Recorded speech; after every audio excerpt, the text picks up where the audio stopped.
What sign did Gideon want to assure him that God would save Israel by his hand? This is the question we seek to answer today as we continue our verse-by-verse study of the book of Judges on Walking Through the Bible. The glory of his cross. Today we're going to be discussing Judges 6 verses 33 to 40. But before we do that, let's read the passage. If you have a Bible with you, turn to Judges chapter 6 verse 33. But if you don't have a Bible, don't worry. Just follow along with us on the screen. The version that we'll be reading from is the New King James Version. So Judges chapter 6, beginning at verse 33.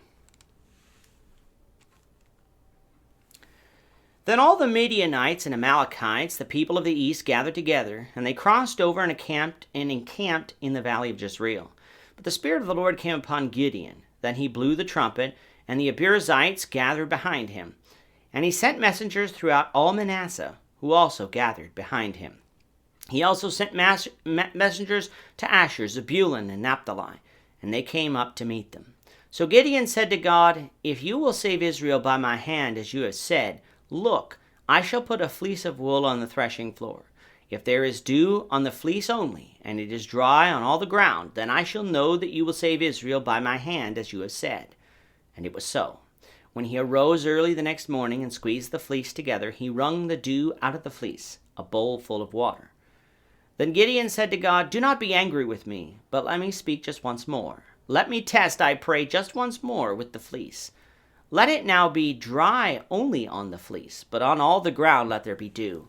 And God did so that night. It was dry on the fleece only, but there was dew on all the ground. At the beginning of the chapter, we found out that the Midianites had been harassing Israel to the point that whenever they attacked, they destroyed all of Israel's crops.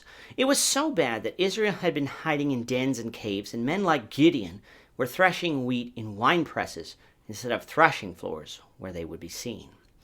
We said that this was occurring during the same time period as Deborah's judgeship over Israel. From this reading, though, it appears that when the Midianites gathered to attack in verse 33, that this occurred after the attack of Barak on Sisera and the routing of Sisera's army, though probably not long after. The reason for that conclusion will become evident in just a few moments. So in verse 33, we have the Midianites and the Amalekites gathering together in the valley of Jezreel.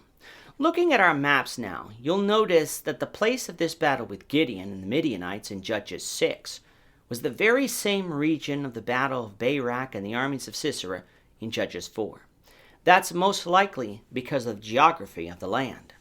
If you're coming from the east, you could cross the Jordan River near Jericho and then march north. But you could also remain on the east side of the Jordan River, follow the Jordan Rift Valley north, which is much less hilly, and cross over into northern Israel not too far south of the Sea of Chinnereth, or the Sea of Galilee, in the New Testament. A crossing here would put you in the Jezreel Valley, which is also a good staging ground for a battle between two armies due to its flatter terrain. Now earlier I had said that this battle appeared to take place after the battle of Barak and Sisera. The reasons for that are twofold. First, with Sisera's armies now defeated, it was as good a time as any for Midian to come and attack Israel, who might become stronger due to this victory had Midian simply left Israel alone. But the second reason is because of who Gideon succeeded in calling. Back in the Song of Deborah in Judges 5, Deborah makes mention that Manasseh, Naphtali, and Zebulun, among others, came to her aid, while Asher remained at home. Well, here in chapter 6, Gideon again is able to recruit Manasseh, Naphtali, and Zebulun to come and assist him in battle, for it was their land, or near their land, they were fighting on. But this time Asher came as well. Why this change in Asher? Well, perhaps the change came when the people of Asher saw what the Lord had done for Deborah and Barak in defeating Sisera, that they decided to come and help Gideon, who too was acting through the word of the Lord, and remove Midian from being oppressors in Israel as well.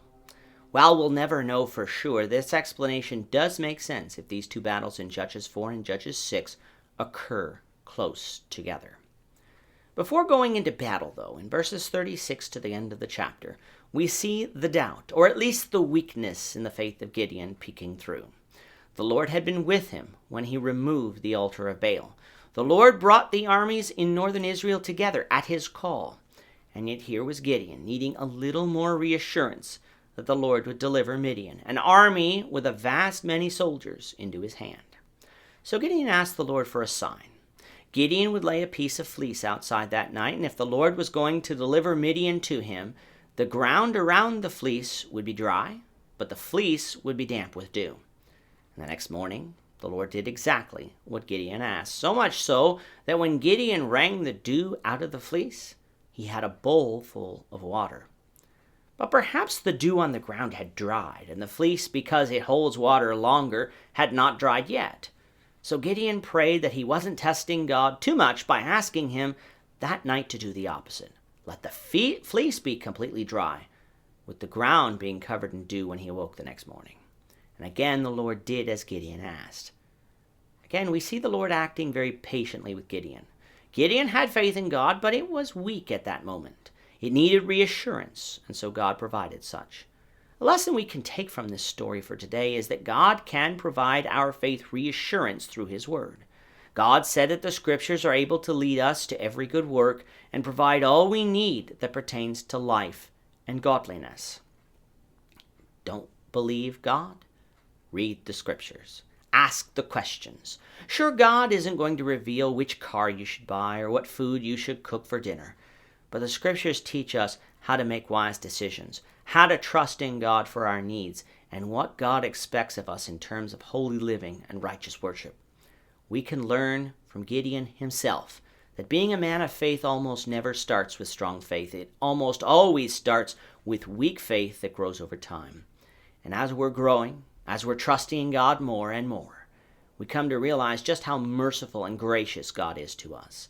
Yes, he will discipline us when we fall into sin, but he's not simply there waiting for us to mess up and itching for him to have to correct us.